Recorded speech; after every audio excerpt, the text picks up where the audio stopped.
Welcome to Championship Wrestling. I'm Gordon Soley, your host. With me, Barbara Clary, and this week joining me to lend his expertise in color commentary, my good friend Brian Blair.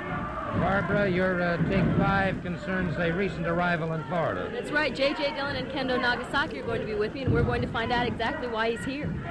Okay, and Brian, an outstanding professional wrestler, and certainly a pleasure to have you back in Florida and at ringside. Thank you, Gordon. You know, it's a pleasure to be here, as always, with you. I enjoy your commentating. You know, I've sat back since I've been injured for a little while, and I've enjoyed your commentating, and I've enjoyed the Championship Wrestling from Florida. We've got a great match coming up later on, too, a Southern Heavyweight Championship match, pitting Cowboy Ron Bass against Mike Rotundo. That's upcoming. Right now we have an outstanding match in progress, so let's go to the ring. Tommy Wright moving out against Hector Guerrero. And Guerrero, as we have found out, has definitely aligned himself with Gentleman Jim Holiday, Brian. And I know that you've known Hector Guerrero for a number of years, both as a friend and a competitor, and you're pretty disappointed in the man. I sure am, Gordon. You know, they say money's the root of all evil, and I guess that, you know, that can really be true. And in Hector's case, it certainly applies. As long as I've known Hector, you know, and his family, they've been outstanding scientific wrestlers. Hector knows and can do and can manipulate almost every move in the book. And have to resort to having a manager, especially one like Jim Holiday. You know, I just don't understand that, Gordon. You know, my pride's worth a lot more than money is. He's moving out right now against Tommy Wright. So far, they've had an excellent match. You know, Tommy Wright's certainly an improved competitor, and you know, it'd be a real big feather in Tommy Wright's hat if he could beat Hector Guerrero right now, because Hector just signed this contract, and that could go on and give Tommy some good matches in the future. No question about that. Guerrero now, though, with a working on that wrist and working on the arm, and Guerrero looking like he might be trying to get some extra leverage. Referee Bill Alfonso checking those shoulders very quickly. Notice how he's gone forward toward the front of the body in that armbar, Gordon. That's for leverage, like you were just saying. We use that for leverage. You go toward the body with the arm, and you'll have much more leverage.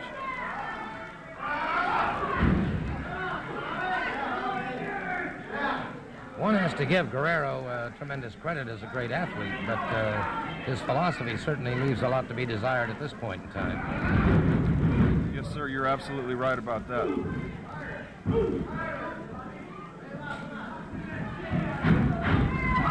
Reversal by Wright, and Guerrero. High backdrop. He tried to get those feet underneath him, but to no avail. I think, Gordon, he's setting Tommy up here because exactly. I noticed Hector hit his feet first right there. He caught himself, and he was making Tommy Wright right there think that he hurt his back to bring Tommy in there, and he did exactly what he to tell you the truth, he used his head, Gordon. He did a smart thing right there, if that's the way you want to play. He drew Tommy Wright right into there. You know, there's such thing, we call it feigning in amateur wrestling, when we set one move up and make somebody think of another move. And Hector did it in a professional style right there. He made Tommy Wright think his back was hurt. I saw him hit his feet right there. Tommy didn't see that, of course, his back was to him. And as soon as Tommy came in, Hector Guerrero caught him off guard right there. Guerrero outside the ring now. Excellent analysis by Brian Blair, and Guerrero outside the ring getting some last-minute advice and instructions once again from Gentleman Jim Holiday. And, of course, having somebody outside the ring, too, has to give you an advantage because you've got two minds working instead of one. Exactly, Gordon. You've also got that distraction. Jim Holiday's also working to distract Tommy Wright and whoever Hector Guerrero's opponent may be. And of course, you know, that's definitely an advantage. I can't stand when there's a manager out there, especially one like Jim Holiday or J.J. Dillon, whom I personally don't have a very strong taste for. Reversal by Wright that time. Twice he smashes Guerrero's head, a third, a fourth, and a fifth time, and a sixth time, a seventh time. And Guerrero, dazed and staggered, collapses on the canvas. Wright very quickly in.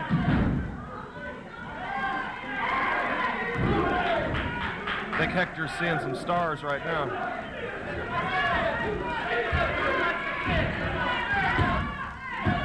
Again, Guerrero powers out before the count of three. High knee lift right there. Oh, boy. Guerrero ripping across the eyes, ripping into the face once again of Tommy Wright. Uncorks a hard right hand. Tell you what, Guerrero's cocky, but he backs it up. Yeah, that's right, Gordon. He sure does. You know, Hector's not particularly big. Oh, he's going for a suplex right here. Vertical suplex. Oh.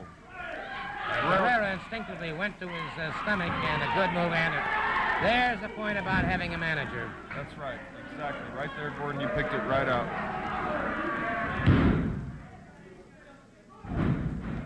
That could be it for Tommy Wright. Guerrero moving up into the top ring rope. Down across the fallen form of Tommy Wright. And so, the victor in this match, Hector Guerrero.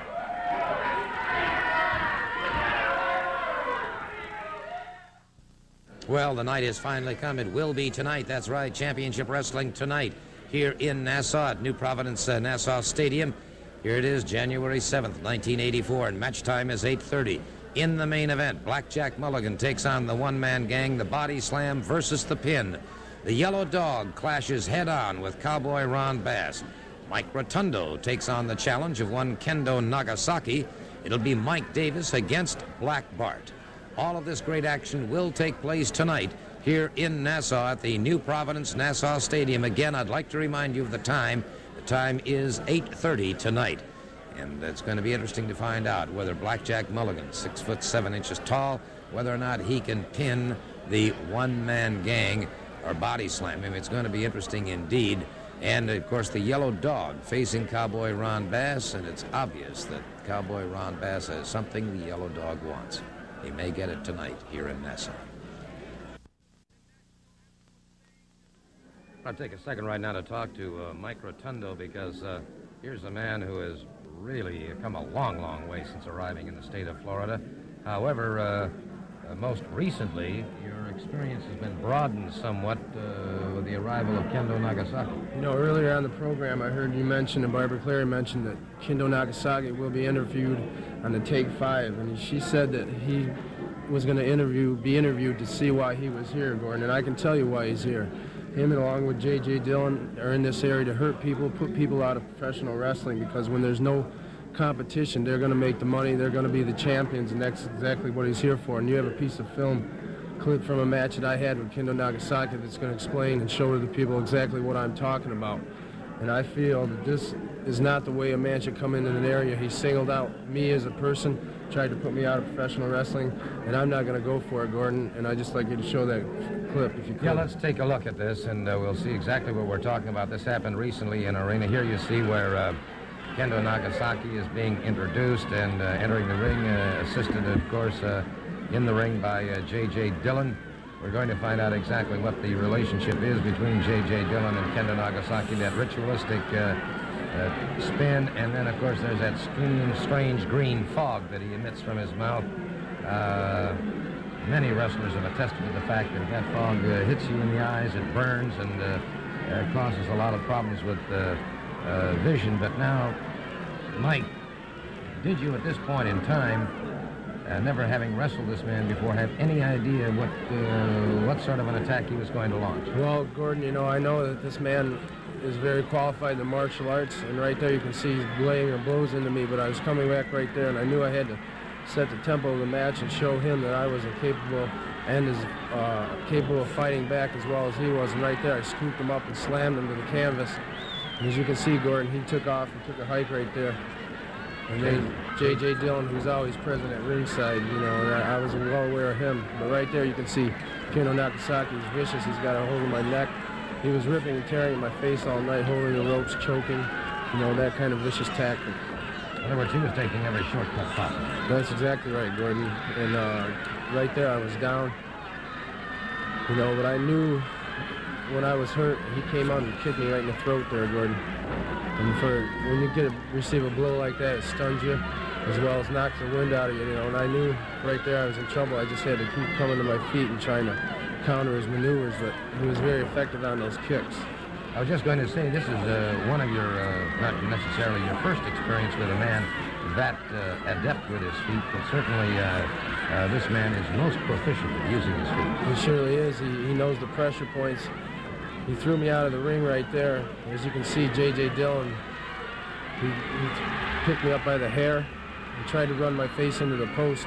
I put my foot up and was able to knock J.J. Dillon. And right there, I climbed back into the ring. And I knew it was time to go right now. If I had a chance in the match, it was time to go, and I just had to fire up and catch my second win right there. And as you can see, he's backing off. I laid a blow into the stomach with my foot and just kept on coming. Threw him into the ropes, hit him with an elbow off the ropes. I later, right here, dropped an elbow across his throat, and I had his leg hooked for the 1, 2, 3 right there. He did kick out.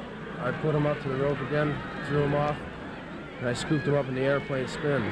As I was going around right there, you can see J.J. Dillon come up again as the referee turned. Kendo Nagasaki's feet hit him in the referee and knocked the referee down. J.J. Dillon came in the ring. I got him in the airplane spin as well, but to my disadvantage right there, as I dumped J.J. to the mat, I was kind of dizzy right there, Gordon. As you can see right there, the karate chop right to the throat, and that's an illegal blow. That hold has been barred in the state as well as most of the world for professional wrestling, and right now he's just choked me, and I was in trouble right there, Gordon. All right, and this is the point that Mike was making earlier on before we saw exactly what happened, that it's increasingly obvious that Kendo Nagasaki and J.J. Dillon have indeed singled you out as a target. And certainly they have thoughts of furthering their stature and reputation by eliminating you. Well, that's fine, Gordon, because if they want to single me out, I'll sign any wrestling match they want to wrestle in any arena in this state or in the country.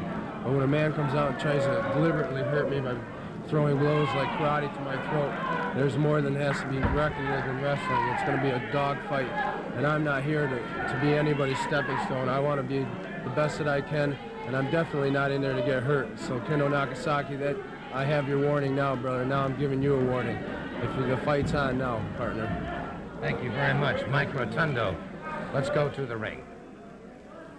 This match won followed a 10-minute time limit. Introducing first from Chattanooga, Tennessee, at 210 pounds, Zane Grey. His opponent from South Africa, at 365 pounds, Mr. Kareem Mohammed. Kareem Mohammed moving out against Zane Grey. You know, it's interesting, Brian, and as talking to Mike Rotundo just now, if you looked into his eyes, he has a very mild voice. His composure was extremely well. But if you looked into his eyes, there was an icy coldness in his eyes that certainly, I'm sure if Nagasaki and Dillon were watching, I'm sure they got the message. Exactly, Gordon. You know, Mike's kind of quiet. He's not an outspoken type of guy. He's a very sincere person, and he means what he says. And he's the type of person that doesn't have to scream to get his point across. He doesn't have to rant and rave like a lot of people do. But when Mike Rotundo tells you something, you can believe it. Exactly. Kind of like E.F. Hutton.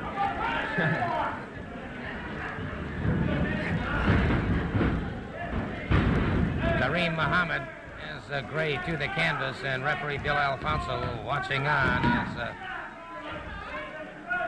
Mohammed just punishing his man. So, you know, I think Zane Gray's kind of out of his weight class here and out-experienced also with Kareem Mohammed. I'd like to say this is going to be a contest, Gordon. However, I personally don't think it will be. Of course, one thing you can't take away is youth, and Zane Gray's young, and you know, when you're young and you're out there, boy, you'll fight a bear if you have to, Gordon, and make a name for yourself. So I can't really sell the guy short. This is the first time I've ever watched him wrestle. Oh, excellent move by Kareem. A lot of agility there for a man who's about 340 pounds. Sure is. Sure is. He took him over like a sack of garbage and put him right back down on the canvas once again. And I'll tell you, there's only one way to get experience, and that's to get into that ring and face what appeared to be sometimes insurmountable odds, and that's exactly what Zane is doing right now.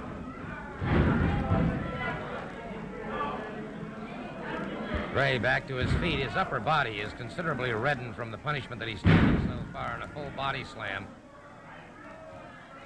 This would have to be, for a competitor, a very discouraging thing to realize that every time you get on your feet, you're just going to get more punishment. Sure. Exactly, Gordon. You know, he doesn't have a chance really to do anything right now. Kareem's got the match completely under control. About his only chance would be to get Kareem down to go for those legs. It's like in amateur wrestling, they always tell you that the body's like a table. You take away one of the legs and the table falls. So, and naturally, he's got the leverage being so much bigger. We're talking about Kareem, he's got the leverage over Gray. The only way Gray does stand a chance is to get the man down. Right now, it doesn't look like he's going to be in that situation. Elijah's right on the corner there, too, coaching him along. I'm sure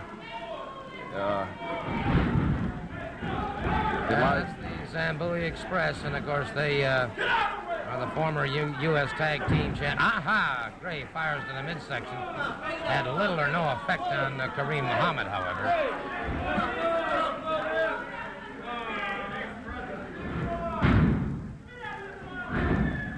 Flat of the foot into the chest once again. And you can hear... So let's tell the people how you're looking at a brilliant piece of work. I know I'm not supposed to be over here, but don't worry about it. And you look, I couldn't help myself. I was just looking at my man work. I had to come over and tell the people a brilliant piece of work. You're looking at a master. That is crazy. Comments from Elijah Akeem. he's certainly cocky right now, Gordon. I'd like to see what he'd be saying if Dusty Rhodes or Blackjack Mulligan were out there. I think his tune would be a little different. Could be indeed. There's the Zambuli Express. And he's got him for the pin. Let me get over to ringside, Brian, and have a word with these two.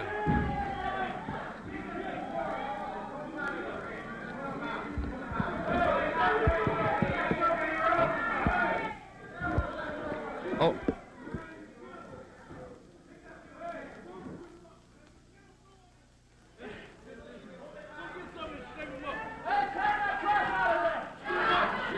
All right, the Zambuli Express, victorious in a single... That's right, victorious, man, victorious.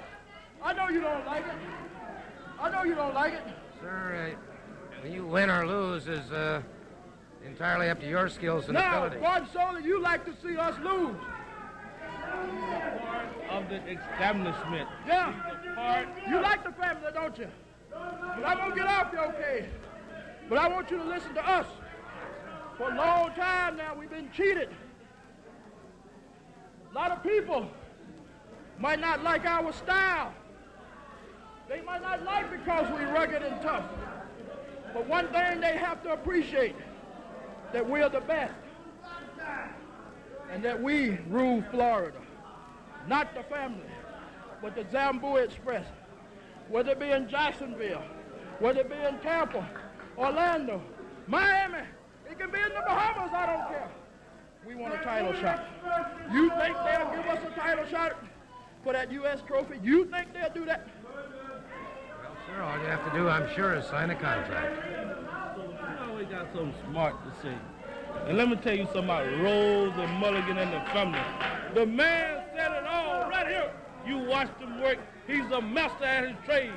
The Zambuli Express is a master at what they do, and they do it well. And let me tell you something you talking about the family. There's no doubt in my mind, anytime they put that our trophy up because they never won it, they stole it.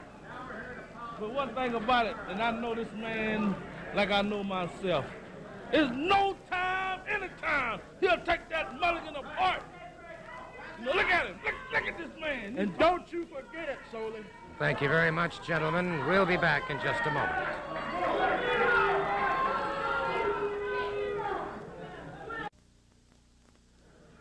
This contest won't follow with a 10-minute time limit.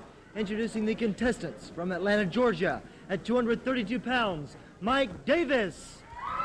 His opponent from parts unknown, weight unknown, Dr. X. Dr. X moving out against Mike Davis. Mike Davis now making his home in Atlanta, Georgia. He is originally from Jacksonville, Florida. Dr. X, good, solid competitor. Side headlock, and Davis blocked that very nicely into a hip lock takedown. That was a nice move, Gordon. He used the ropes right there to his advantage. You know, Mike Davis is a young wrestler, and he's certainly made some tremendous amount of improvement in the last 3 years. I first saw Mike about 3 years ago, and you know, he'd started out and he was, you know, always asking people questions and always wanting to know this and trying to learn a move here. And beautiful drop kick. And you know, that's how you learn, Gordon, by watching and asking and going out there and trying it. And that's exactly what Mike did. Certainly no question about that, and he is a vastly improved competitor. And Dr. X, however, got that forearm across the chin bone, or the cheekbone, rather, of Davis. Caused him some momentary strife, but extra leverage, and Davis came out of it very quickly, back into another hip lock takedown.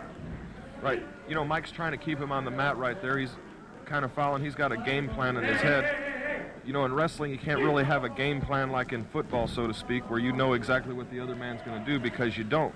But once you're working on, like Mike's got his head, and a head's a good place to be, because when you control that head, the body's going to follow. Into the ring ropes. Referee, cheap shot by X on the break. Reversal by Mike Davis, and back into a hip lock takedown. When you have a man down in that headlock like Mike does right now, Gordon, there's several things you can do. You can sit there and try to wear him out and keep cutting the circulation off, which he's doing right now in a headlock. It's not actually a sleeper, but you still have part of the carotid arteries blocked off. It immobilizes you. You keep that. He's got the wrist under the ear. You always want to keep that wrist under the ear so that head can't pop out.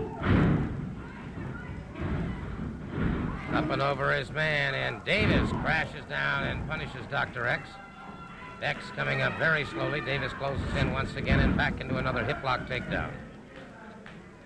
X seems to have been mostly on the defensive thus far in this match. He's tried to make a couple offensive moves, but Mike Davis has moved in on him and retaliated and got back on the advantage.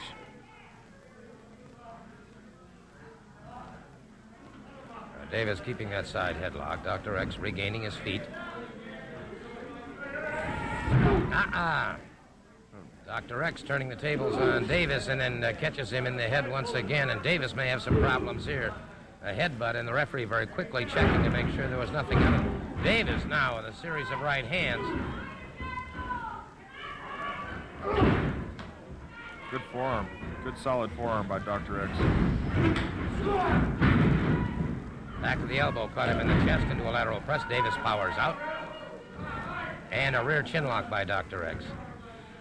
If you notice that instinct right there, Gordon, as soon as Mike Davis right then, he was able to feel that his back was right on the mat, and Dr. X didn't even have him actually for barely that one count. Mike Davis kicked out. Beautiful switch and duck under into the arm right now. He's got a hammer lock on him. Driving the knee into the back of the tricep muscle. Enough punishment there, and you take away a lot of the pulling strength. Exactly, Gordon.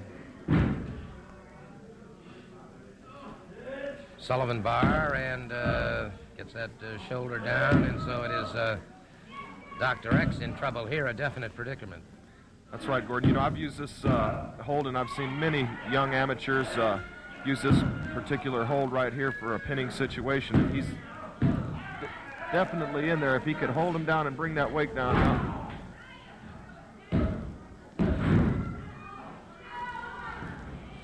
Would a partial reverse Nelson have helped there to get the added leverage? Well, that's very possible, Gordon. He could have used a farmer's block and brought him back in. He's doing it right now.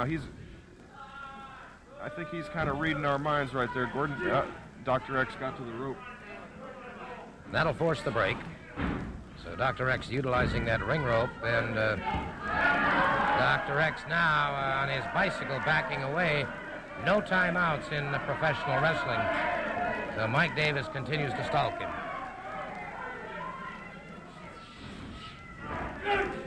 Top wrist lock right now. Again, Mike Davis is applying pressure to that arm. Reversal by Dr. X, and a standing switch by, standing reversal rather by Mike Davis. Forward leg pickup, and once again, Dr. X on the mat. Davis has really kept him on the mat during this match. He sure has, Gordon. He's kept pretty well complete control of this match. Dr. X is, he's tried to come out of it a few times, but thus far he hasn't been successful. I thought he was going to come on top there when he ran Mike Davis into that turnbuckle, but Davis came right back out on top. Dr. X driving that shoulder into the midsection of Mike Davis, and this may have taken a toll on him. Oh.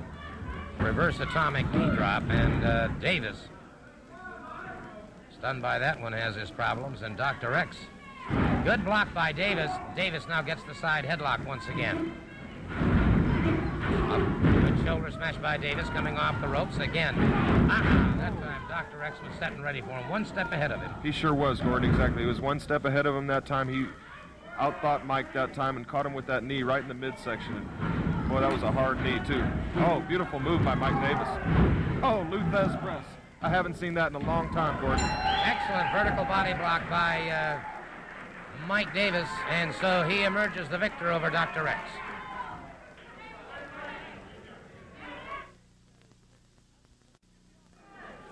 This next event won followed a 10-minute time limit. Introducing first from El Paso, Texas, at 285 pounds, Frank Leopard. His opponent from Chicago, Illinois, at 450 pounds, one-man gang. Frank Leopard getting set to move out against the one-man gang. The one-man gang, about 450 pounds. He is a giant of an individual and has certainly proven just exactly how awesome he can be when you take a man like Blackjack Mulligan and bust up his ribs the way he did. Of course, any man that could take 5 big splashes by the one-man gang and still get up and still be around is something. That's a lot of intestinal fortitude Blackjack Mulligan has, Gordon. He is a strong, tough man. One-man gang is certainly a tough individual. He is so big, and you know, the difference between a big man and a weightlifter a lot of times is just the way a person appears. You know, you look at somebody with a real nice physique, and then you look at somebody like One-Man Gang, who, in my opinion, doesn't have a very nice physique, but nevertheless, he is certainly a very, very powerful man, and he's agile for that size. And, you know, a person like that is just a person with natural athletic ability to be able to pull that much weight the way he does. And he's punishing this man right now. He is indeed. You know, the only man I've ever seen get up from the splash that this man delivers is Dusty Rhodes. And that, in my opinion, of course, Dusty is such a phenomenal individual anyway, but he has that capability of reaching down so deep, giving it that great second effort. But he's the only man I've ever seen do it. Exactly, Gordon. You know, that's exactly what I was talking about, too, being agile for a big man. Dusty Rhodes is certainly a big man, and he's probably the most agile big man I've ever seen in my life. Plays baseball, basketball. I mean, he can play with the best of them. He's just a tremendous athlete, and I'd like to see him and this one-man gang square off in a squared circle. I'd certainly like to see that myself.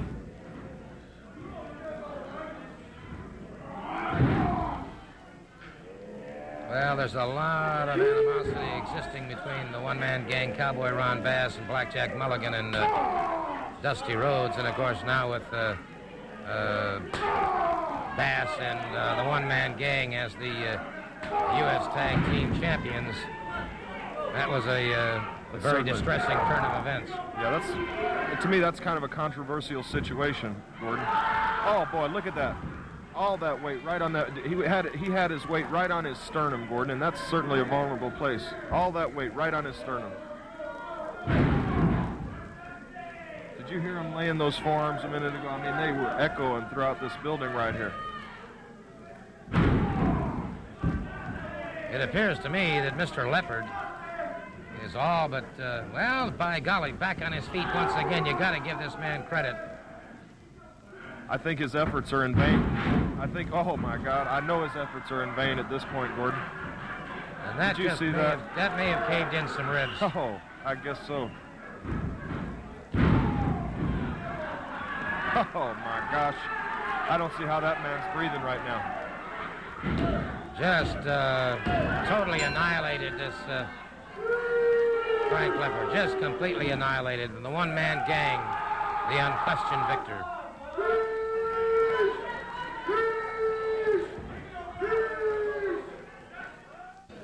Let me take a few moments right now to talk to Cowboy Ron Bass, because he'll be facing the Yellow Dog tonight at the wrestling matches to be held in Nassau at the New Providence Nassau Stadium. Match time is 8:30. In the main event, it will be Blackjack Mulligan against the one-man gang, but really you'd have to call it a co-main event as the Yellow Dog takes on Cowboy Ron Bass. Mike Rotundo faces Kendo Nagasaki, and Mike Davis takes on Black Bart. Mr. Bass, you've made some rather strong statements regarding the Yellow Dog. You're still going to call the man the Yellow Dog, are you, Sully? Well, I'm not going to be out here and try to pull the wool over nobody's eyes. The man is a little snot-nosed kid, Barry Windham. He's the man, if you people remember, that I took right here on TV and I rode him around the ring and gave him saddle sores like some little washed-up jackass. But the man is back now. He's got blood in his eyes. He's got revenge in his eyes. And you people right here in Nassau know what happened when there was revenge in somebody's eyes the last time. Myself and Dusty Rhodes went to the ring, and yes, we're still wearing scars. They were blood all over the ring. So Barry Windham's going to come in here wearing a mask. He's going to have it over his face so he can turn loose, I think he understands. He's going to say, he's going to be able to say, okay, I can do this now because I'm the Yellow Dog. I ain't Barry Windham. Now I can go get the big cowboy and give him what he deserves. And Barry Windham, you come and give me everything I deserve because I want you to. I want you to be a man. I fought all along, all my life to try to make you a man. And now then maybe, just maybe you'll prove me right instead of that yellow daddy of yours.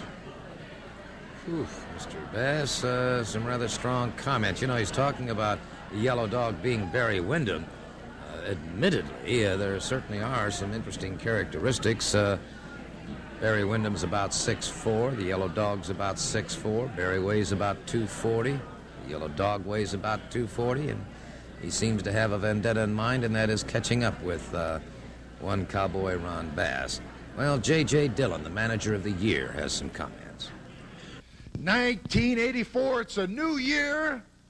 And you know, here in the Bahamas at Nassau, Nassau is continuing to grow every time I come over here, just like professional wrestling in the Bahamas.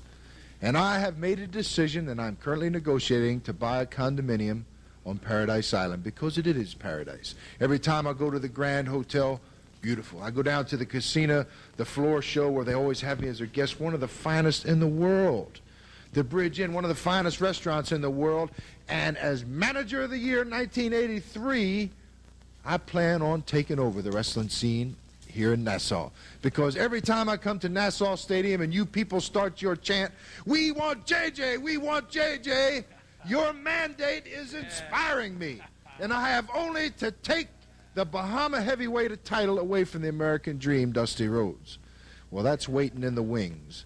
But the one-man gang who is destined to become your champion, Blackjack, the first thing he's going to do is take the other dominant force in the family, and I'm talking about Blackjack Mulligan. Blackjack! And the one-man gang understands it's not going to be an easy task. But when Dusty Rhodes gets the word with what we've done tonight, right here at Nassau Stadium with Blackjack Mulligan, he may just send me the belt, and then we can go over the beach. I'll put the belt, and you can do your road work. I love it. Tell you what, Blackjack, it's going to be a tough night. You know, time's running down, Blackjack. It's getting kind of short right now. We're heading into the Nassau Stadium tonight. When that music starts playing and the people start moving around, boy, it just fills your body with excitement. This is something you've never seen before, Kendo Nagasaki. Something that you've never felt. I've been there. I've felt it. I've felt those people in Nassau come behind me when I was in trouble, when I needed them. This is on my side. The people are on my side, Kendo Nagasaki. These are my friends. You're coming in there, and I'm going to be going against you, brother, with everything I got and all the people behind me. And then Big Blackjack's coming out later on, and he's going to do his thing right there. But the only thing that J.J. Dillon is going to be taking over is the chores out at the bunkhouse and the horse barn at the Headlock Ranch. That's all he's taken over. Now, people hollering and screaming wanting to know who the yellow dog is, and you better quit talking about you better quit talking about the yellow dog like that, Bass. Because he's going to come there and whoop your tail, and payback time is here. I don't know who the yellow dog is. Who's the yellow man? Right, but you're going to find out. A one-man gang is body slam and pin time. We're the biggest men in the whole world. I need all your blessings, I need all your help. I need you booking in, getting down. I need your soul and your hollering and screaming because he just may kill me today. This match won followed a 10-minute time limit. Introducing first from Dothan, Alabama, at 260 pounds, Tony D'Amato. His opponent from the Far East, at 265 pounds, the Black Ninja, Kendo Nagasaki. Kendo Nagasaki getting set to move out against Tony D'Amato. D'Amato in the red trunks. There you see Nagasaki having his headgear removed, and there again is that strange green fog. Referee calls for the bell.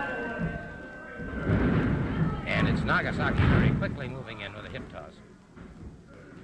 And a quick takedown. Who is this competitor that Nagasaki's wrestling right here, Gordon? It's Tony D'Amato. He's a young fella who has been here for a brief period of time. He's a game competitor, but Nagasaki has a world of experience edge on this youngster. He sure does. He hip tossed him about 3 different times right there and went right down for his neck, right into a chokehold, which he's famous for. Chopping right across the chest. Another chop. You know, Kendo Nagasaki's a dangerous wrestler, Gordon. You know, you almost have to expect to get hurt when you wrestle a man like this. If he doesn't get you with the martial arts, you always have to watch out for that spray, and I know he put me out for a while with that spray, and I'll never forget that. High backdrop by Nagasaki has D'Amato back to the canvas once again. Oh, boy, he kicked him across the chest right there. Like he drive his foot through the mat. Interesting situation. J.J. Dillon says that the only man that he is managing is Cowboy Ron Bass, the Southern Heavyweight Champion. Of course, we'll see that title match upcoming, but Barbara is going to find out exactly what is the relationship between J.J. Dillon and Kendo Nagasaki during her Take 5. Yeah, as far as I'm concerned, Gordon, J.J. Dillon's just a leech, and I think he sees an opportunity right now. He knows Kendo Nagasaki is a devastating competitor, and I'm sure he's got some evil plotted in his mind. Somehow he wants to hurt Blackjack Mulligan, Dusty Rhodes, Mike Rotundo, these type of top competitors, so that his guys will be number 1 around here, and so he can keep on a winning streak. Nagasaki just caught him the savate blow to the midsection, then a chop into the throat, and now a rear chin lock has that knee planted in the small of the back of Tony D'Amato. Says to put some very tough pressure on you. He sure is. Kendo Nagasaki's really controlled this man's body. Oh, what a kick. Right across the face. What a kick. Count of 3. Count of 3 it is all over, and so from the Orient, the victor, Kendo Nagasaki.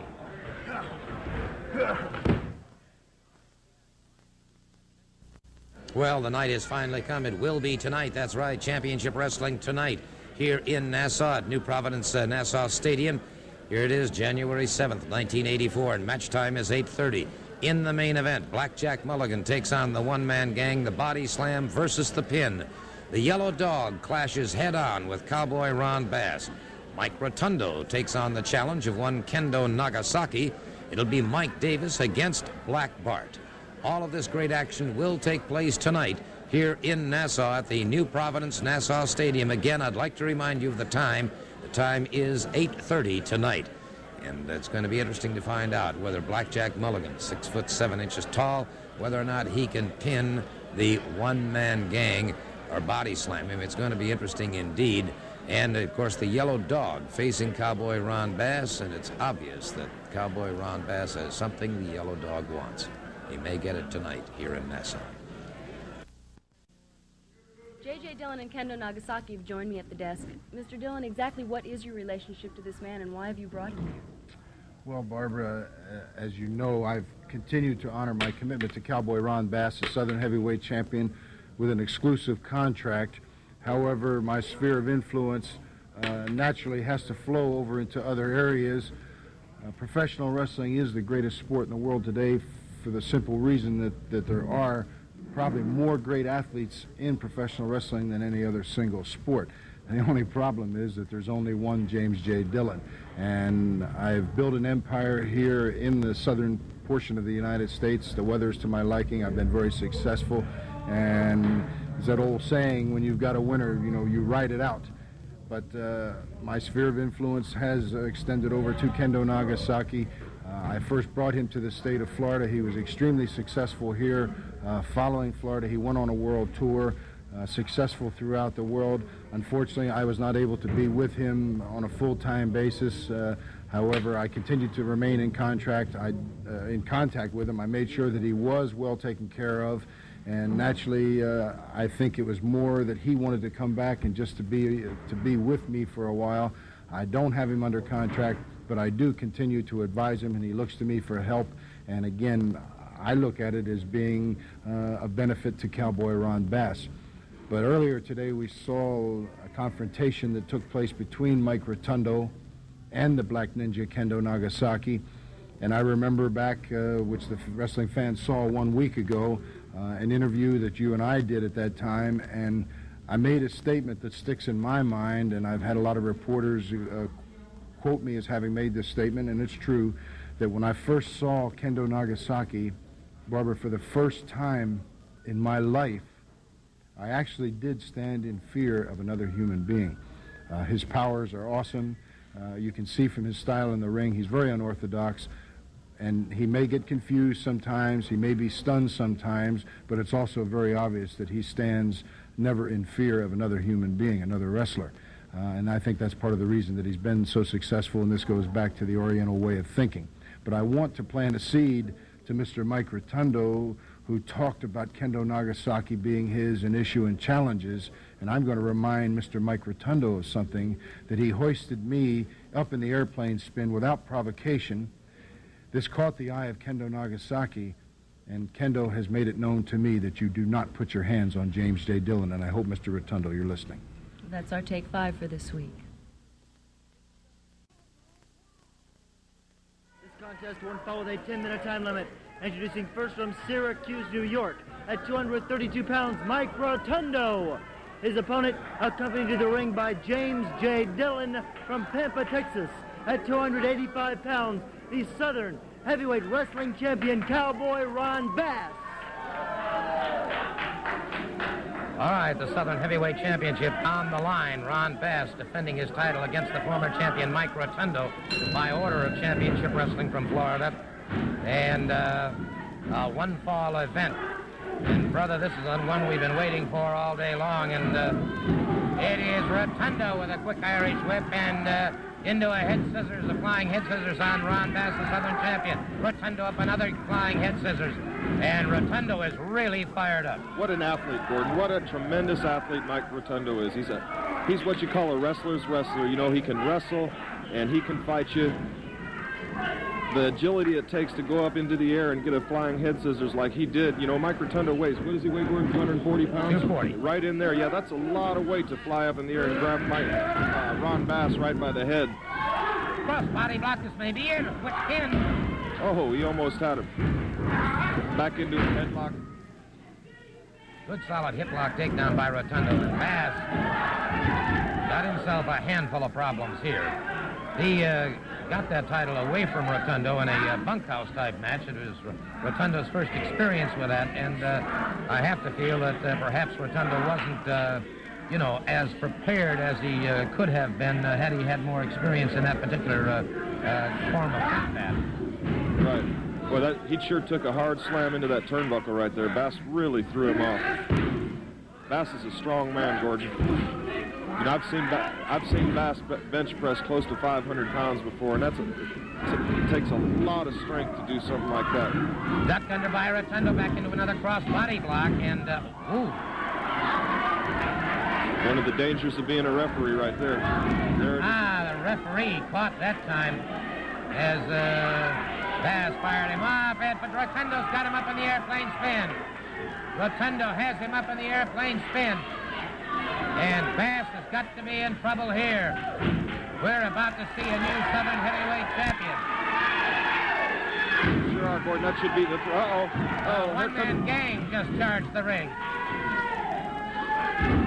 Oh, that's ridiculous. Mike Rotundo had Ron Bass right there in his favorite hold. He had him down. This is ridiculous right here, Gordon. I can't believe that. The referee trying to call for the bell. Bass is outside the ring, and Mike Rotundo. Oh, no. He's going up to that top rope. Hold on. Dusty Rhodes just hit the ring. Oh, Dusty Rhodes. He slammed him off the top rope. He slammed him off the top rope, Gordon. Blackjack Mulligan just brought a chair in, and Dusty Rhodes just caught the one-man gang. The one-man gang got up, and Rhodes caught him again with that chair. And the one-man gang got up again, and Rhodes caught him again. And Rhodes frustrated here. Rhodes, I can't believe that one-man gang got... Rhodes caught with that chain, got back on his feet again, dropped again by that fist, enclosed in that chain, and we've got absolute bedlam here. This is mayhem, Gordon. I can't believe this. We've got a wild... I just can't believe it. I cannot believe it. They're lacerated, Gordon. That chain, Dusty and one-man gang, they're both lacerated. Well, this is what you call a Pier 6 brawl here, Gordon. We've got to get the situation separated here, and it is Dusty Rhodes, the American Dream, and the one-man gang, and totally locked in mortal combat here. So I cannot believe it. I'll guarantee you this much, Brian, that if the one-man gang thinks he wants Dusty Rhodes, I don't think he has any idea how badly Dusty Rhodes and Blackjack Mulligan want Cowboy Ron Bass and the one-man gang.